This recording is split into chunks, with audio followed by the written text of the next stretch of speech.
Welcome to a day in my life. Good evening. Namaste everyone. सम्पूर्णमा नयाँ वर्ष 2083 सालको धेरै धेरै शुभकामना।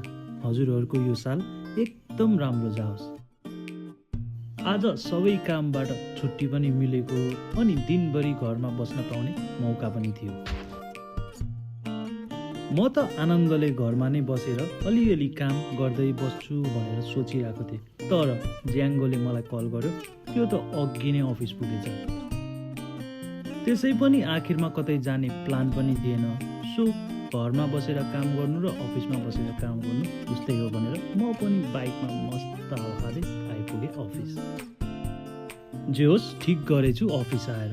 अफिसमा घरमा भन्दा बेसी नै रमाइलो भयो। एकछिन त टिकटक लाइभ पनि बस्न मिल्यो। दिउँसोको केही प्लान नभए पनि राति चाहिँ हामी सबै परिवारहरू बाहिर निस्केर डिनर गर्ने प्लान भयो। सधैँ जस्तो कामको सिलसिलामा पुग्ने कल्प आज फ्यामिली डिनरको प्लेस भयो अनि त्यहाँको नान सबैजनाले चाख्नु पनि भयो र कल्पको नान साँच्ची नै मिठो छ। हाम्रो वैशाख 1 गते चाहिँ यसरी नै बित्यो। हजुरहरूको पनि राम्रै भयो होला। Good night guys, see you tomorrow.